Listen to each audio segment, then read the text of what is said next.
Welcome to the Three Martini Lunch. Grab a stool next to Greg Columbus of Radio America and Jim Garrity of National Review. Three Martinis coming up. Trust you had a great weekend. And we have good, bad, and crazy martinis for you today to start the week.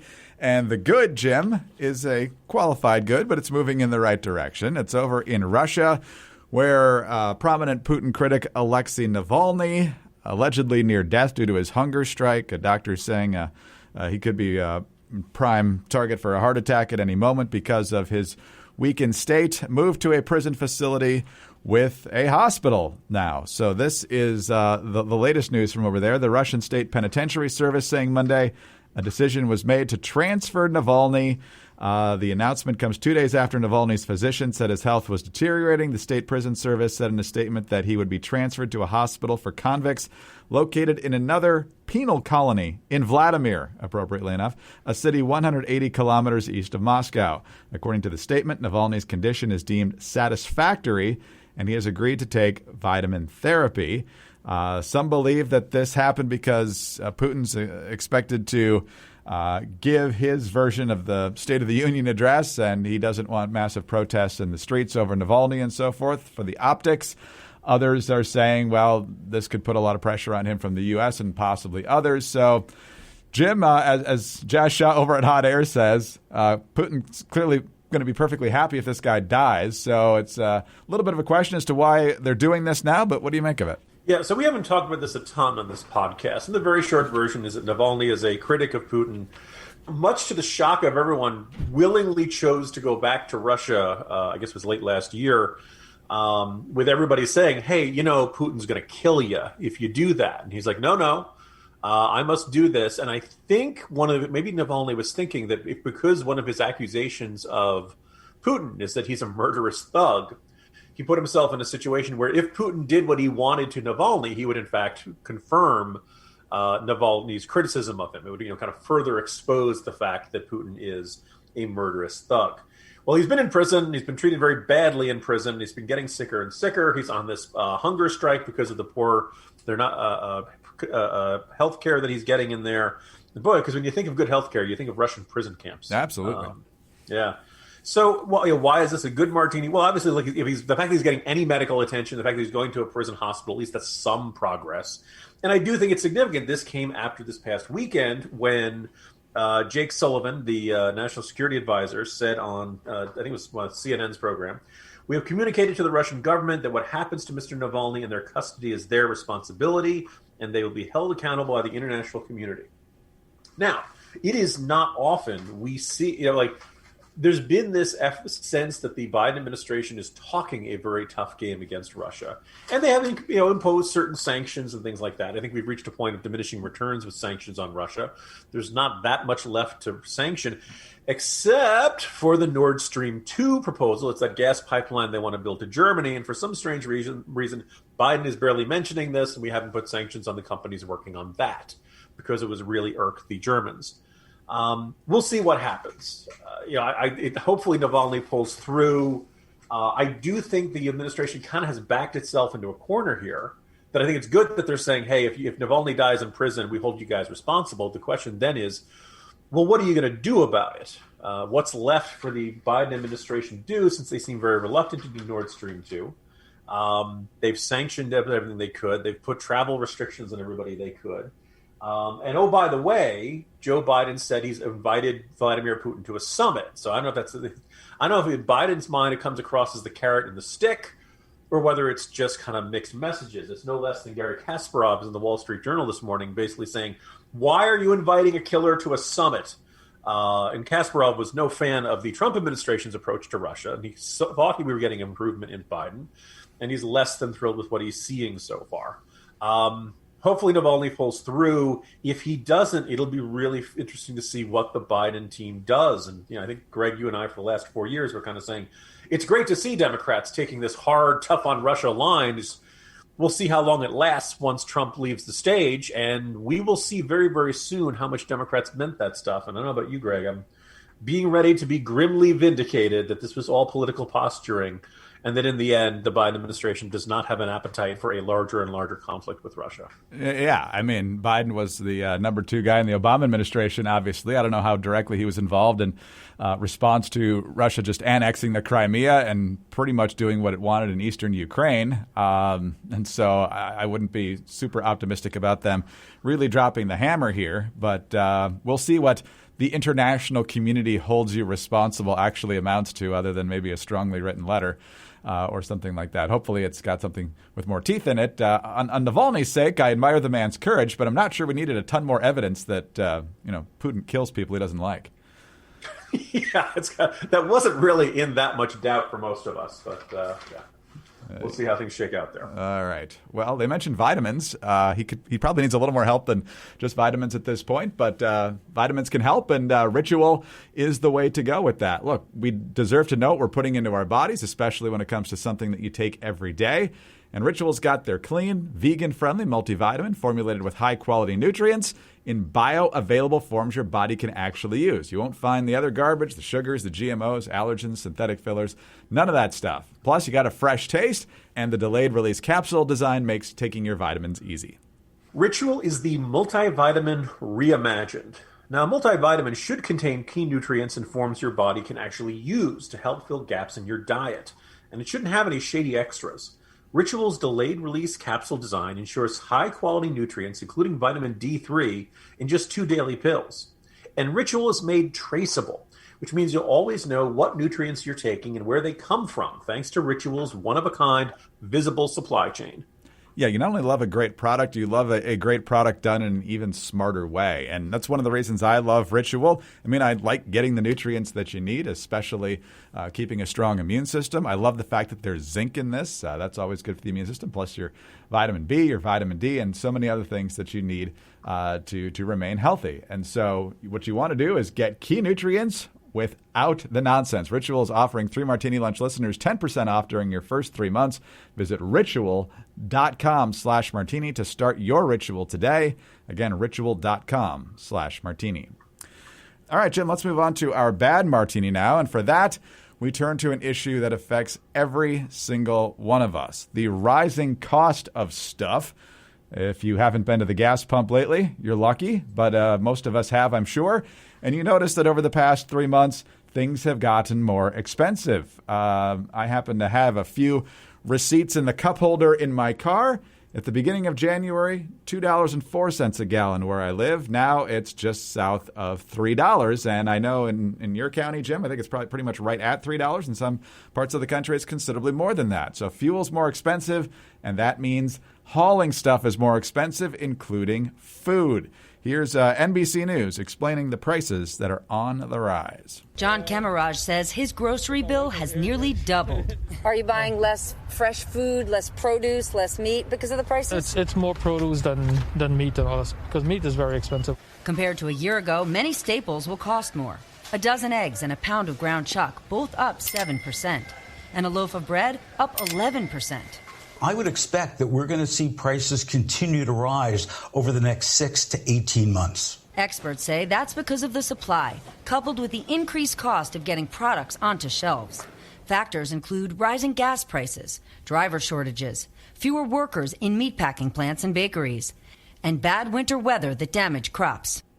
So a lot of factors there, Jim, but one that's constant is if it costs more money to get stuff to different places, especially a lot more, like 80 or 90 cents a gallon, that's going to be reflected in prices. It's a very regressive problem. It's going to hit people who are poor or, struggling to make ends meet in other ways the hardest. And so, this is an administration that claims it's always looking out for the little guy.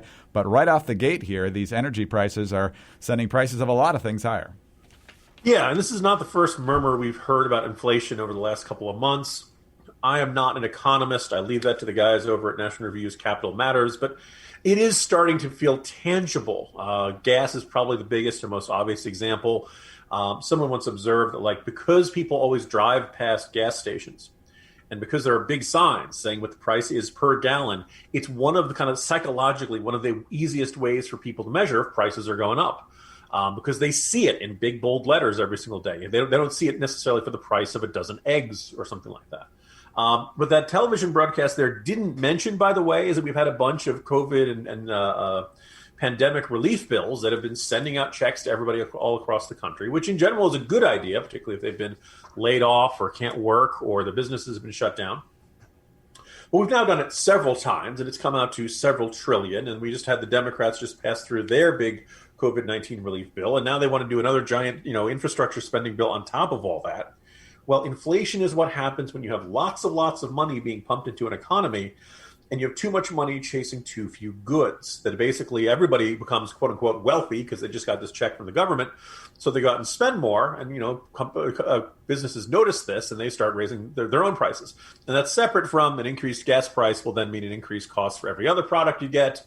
And everything else. And what's interesting, if you said, oh, okay, well, this, Jim, you shouldn't pick on Biden for this. It's not the Democrats' fault. It's the pandemic. Okay, except it should be slowing down as more people get vaccinated and the effects of the pandemic wind down, as we're in right now. It seems to be accelerating. In fact, last month, the monthly consumer price index had the largest 1 month increase in nearly a decade, 0.6 of a percentage point. Over a past year, prices have increased by 2.6. It's all fairly starting to add up. And again, it's in a way that people are starting to feel it. I was on a podcast with Brady Leonard last week, and he said that they're spending 50% more in groceries, and they feel like they've got pretty much the same amount of groceries they always do. I suspect a lot of listeners are starting to feel this. So I think it's time to work. Now, Powell at the Federal Reserve says not to worry about it. Clearly, the Biden administration is not particularly concerned about this.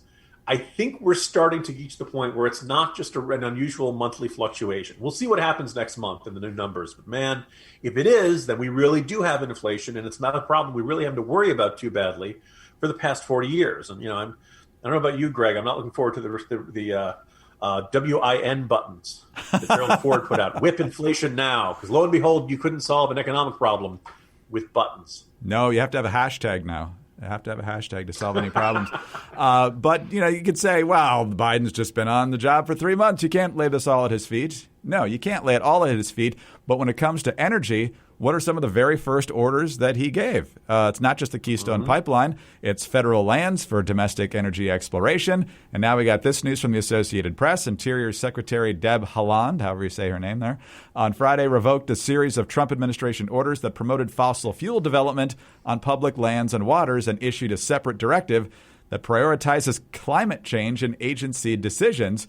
And this is a quote from her. In a statement from day one, President Biden was clear that we must take a whole-of-government approach to tackle the climate crisis, strengthen the economy, and address environmental justice. Hope that makes you feel better when your pockets are empty. The consumer confidence is just off the charts right there. That last one was not in the statement, but you probably figured that out. Your bank account situation might not be super comfortable, but at least your feet can be with MyPillow, My Slippers. They've created this over the last 2 years to ensure they're the highest in quality and comfort. And right now, 3 Martini Lunch listeners can get 40% off My Slippers with the promo code Martini at MyPillow.com.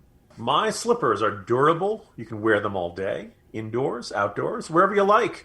They have beautiful leather suede. They have cozy faux fur linings.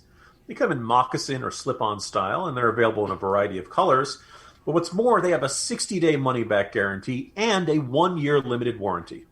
Yeah, you'll get the 60-day money-back guarantee, but I'm pretty sure you're going to want to keep them because these things have a 3-tier cushioning system. They include the patented fill from the pillows. That's layer 1. Then a comfort memory foam, and then a patented impact gel. I love these slippers.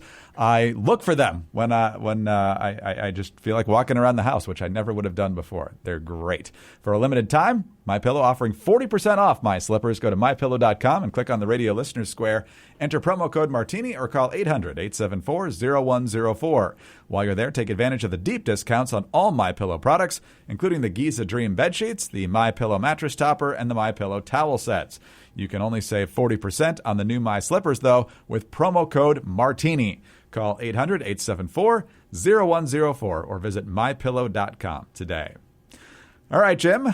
As we speak, I believe they're still ongoing, the closing arguments in the Derek Chauvin trial in Minneapolis, in connection, of course, with the death of George Floyd around Memorial Day last year, which means we'll probably get a verdict sometime this week. I'll let the legal eagles debate who's made their case and who hasn't and what we're likely to see here. But Maxine Waters, not a juror, Congresswoman from California, has already decided what the verdict must be in order for there to be actual justice in the case. And she knows exactly what needs to happen if there's not a guilty verdict. And it's got to be a guilty verdict on murder, by the way. Here she is in an interview, I believe, just over the weekend on this. We're looking for a guilty verdict. We're looking for a guilty verdict, and we're looking to see if all of the talk that took place and has been taking place after they saw what happened to George Floyd, if nothing does not happen, then we know that we've got to not only stay in the street, but we've got to fight for justice. But I am very hopeful, and I hope that we're going to get a verdict that say guilty, guilty, guilty. And if we don't, we cannot go away. And not just manslaughter, right? I mean... Oh, no, not manslaughter. No. This is guilty for murder. I don't know whether it's in the first degree, but as far as I'm concerned, it's first degree murder. Congresswoman, what happens if we do not get what you just told? What should the people do? What should protesters on the street do? I didn't hear you. What happens? What should protesters do? Well, we got to stay on the street, and we've got to get more active. We've got to get more confrontational. We've got to make sure that they know that we mean business. Absolute recipe for chaos. Yeah, I mean, look, this is, there are a lot of debates about what constitutes incitement in our legal system and in our political debate. There's a lot of times where someone will say something fired up, and we got to get these guys. We got to, take this country back. People argue about, this is calling for insurrection. This is encouraging people to violence. And, obviously it's a circumstance where people will say, well, it totally doesn't apply to the guy who's a supporter of Bernie Sanders who tried to shoot up a softball field, but it totally does apply to Republicans when they, use certain rhetoric and certain words and things like that. I don't know if this crosses the line, but I think it's safe to say this goes right up to the line, saying be more aggressive and things like that. And look, everybody knows, I would say the entire, every city in Minnesota, but really it's almost every major city across the country, police forces are on alert. There is an expectation that this, that anything short of a guilty of manslaughter, as she kind of poo-poos it and dismisses it. Look, he's going to be, facing some serious time if he does get convicted of manslaughter, but that's not good enough.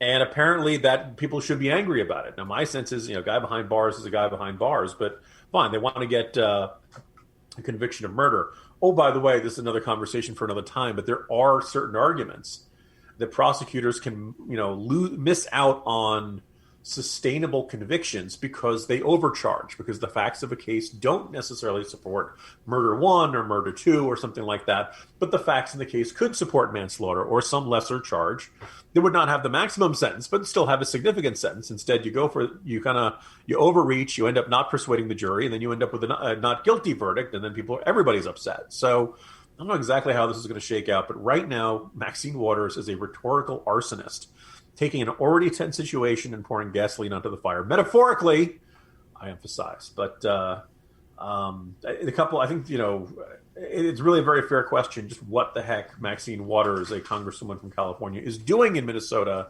and what she thinks she's going to accomplish over there in what is already just about the near nightmare scenario for everybody who lives in that city right now. There's so many people in these situations who do not help, and she's clearly one of them. And another person who doesn't help, you, of course, have seen who's sponsoring the resolution to punish her in the House.